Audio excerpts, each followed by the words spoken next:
Praise the Lord. കേൾവിക്കാരായിരിക്കുന്ന ദൈവജനത്തിന് കർത്താവായ യേശുവിൻ്റെ സ്നേഹവന്ദനത്തെ ഈ പകലിൽ ഞാൻ അറിയിക്കുകയാണ്. നാം എല്ലാവരും ദൈവത്തെ സ്തുതിക്കുന്നവരാണ്, ദൈവത്തെ പാടി ആരാധിക്കുന്നവരാണ്. ആ ദൈവത്തെ എങ്ങനെ ആരാധിക്കണം, എപ്രകാരം ആരാധിക്കണമെന്ന് ദൈവവചനം നമ്മോട് സവിസ്താരമായി പറയും. 92-ാമത്തെ സങ്കീർത്തനം അതിൻ്റെ 1 മുതൽ 3 വരെയുള്ള വാക്യങ്ങളിൽ ഇപ്രകാരം പറയുന്നു. ഞാൻ വായിക്കുന്നു: യഹോവയ്ക്ക് സ്തോത്രം ചെയ്യുന്നതും അത്യുന്നതനായുള്ളവയെ നിന്റെ നാമത്തെ കീർത്തിക്കുന്നു. 10 കമ്പിയുള്ള വാദിത്രം കൊണ്ടും വീണ കൊണ്ടും ഗംഭീര സ്വരമുള്ള കിന്നരം കൊണ്ടും രാവിലെ നിന്റെ ദയയെയും രാത്രി പോലും നിന്റെ വിശ്വസ്തതയെയും വർണ്ണിക്കുന്നത് നല്ലത്. ഇവിടെ ഇപ്രകാരമാണ് പറയുന്നത്: ദൈവത്തെ പാടി മഹത്വപ്പെടുത്തണമെന്ന് ദൈവം നമ്മോട് ആഹ്വാനം ചെയ്യുന്നു. ഒരു ദൈവ പൈതല് ദൈവത്തെ പാടി സ്തുതിക്കണമെന്നും ദൈവത്തെ ആരാധിക്കണമെന്നും ദൈവം നമ്മെ കുറിച്ച് ആഗ്രഹിക്കുന്നു. എങ്ങനെയാണ് പാടി സ്തുതിക്കേണ്ടത്? ഇവിടെ പറയുന്നു 10 കമ്പിയുള്ള വാദിത്രം കൊണ്ട്. 10 കമ്പിയുള്ള വാദിത്രം എന്ന് പറഞ്ഞാൽ നമ്മുടെ 10 വിരലിലുള്ള കൈ തന്നെ ഉപയോഗിച്ച് നമുക്ക് താളമുട്ട് പാടി ദൈവത്തെ ആരാധിപ്പാൻ കഴിയും. അതിന് താഴോട്ട് പറയുന്നു: വീണ കൊണ്ടും ഗംഭീര സ്വരമുള്ള കിന്നരം കൊണ്ടും ദൈവത്തെ ആരാധിപ്പാൻ.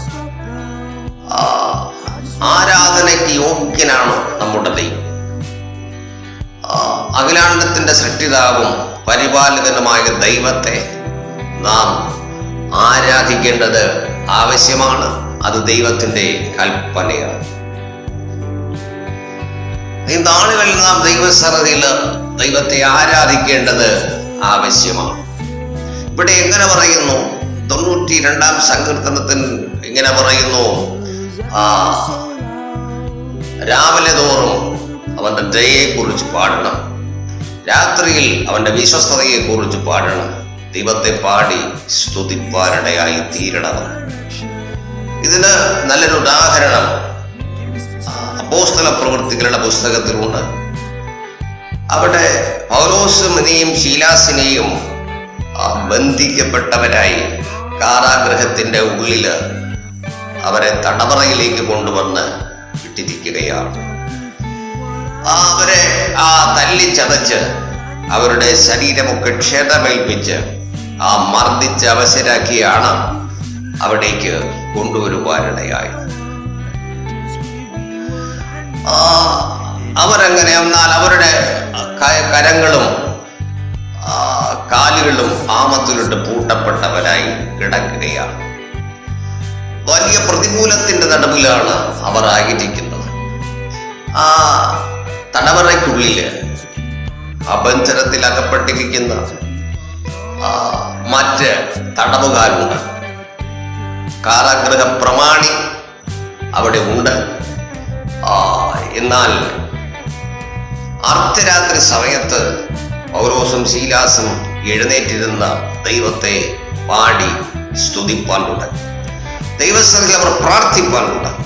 പ്രാർത്ഥിച്ചതിന് ശേഷം പാടി ദൈവത്തെ ആരാധിപ്പാനായി അവർ ആരംഭിക്കുകയാണ്. അവർ ദൈവത്തെ പാടി സ്തുതിച്ച സമയത്ത്, ആരാധന ദൈവസന്നിധിയിൽ അർപ്പിച്ച സമയത്ത് കാരാഗൃഹത്തിന്റെ അകത്തളങ്ങളിൽ അത്ഭുതങ്ങൾ നടക്കുവാനിടയാണ്.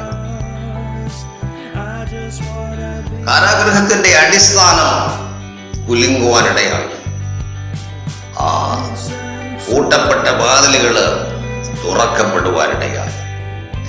കാരാഗൃഹത്തിന്റെ തടവറയ്ക്കുള്ളിൽ തടവിൽ കിടന്ന തടവുകാരുടെ ബന്ധനങ്ങള് അഴിഞ്ഞു വീഴുവാനിടയാണ്. ഇതെല്ലാം കണ്ട് കാരാഗൃഹ പ്രമാണി ഭയപ്പെടുവാനിടയായിട്ട് തടവുകാരെല്ലാം ഓടിപ്പോയി എന്ന് വിചാരിച്ച് തൻ്റെ വാളെടുത്ത് തന്നെത്താൻ കുത്തി മരിപ്പാനായിട്ട് ശ്രമിക്കുകയാണ്. ആത്മഹത്യ ചെയ്യുവാനായിട്ട് താൻ ശ്രമിക്കുകയാണ്. ആ സമയത്ത് പൗലോസ് അപ്പോസ്തലൻ ഇങ്ങനെ വിളിച്ചു പറഞ്ഞു, ഞങ്ങളെല്ലാവരും ഇവിടെ ഉണ്ടല്ലോ, നീ നിനക്ക് തന്നെ ഒരു ദോഷവും ചെയ്യരുത് എന്ന് താൻ വിളിച്ചു പറയുവാനിടയാണ്. അപ്പോഴാണ് അദ്ദേഹം ഇങ്ങനെ പറഞ്ഞു, യജമാനന്മാരെ, രക്ഷ പ്രാപിപ്പാൻ ഞാൻ എന്ത് ചെയ്യണം എന്ന ചോദ്യവുമായി പൗലോസിന്റെ മുമ്പിലേക്ക് താൻ ചാടി വീഴുവാനിടയാണ്. അപ്പോൾ പൗലോസ് അപ്പോസ്തലൻ ഇങ്ങനെ വിളിച്ചു പറഞ്ഞു, കർത്താവായ യേശുവിൽ വിശ്വസിക്ക, എന്നാൽ നീയും നിന്റെ കുടുംബവും രക്ഷ പ്രാപിക്കും എന്ന് വിളിച്ചു പറയുവാനിടയായി. എന്തുകൊണ്ടാണ് ആ കാരാഗൃഹ പ്രമാണി ആ കുടുംബവും രക്ഷ പ്രാപിപ്പാനിടയായി തീർന്നു?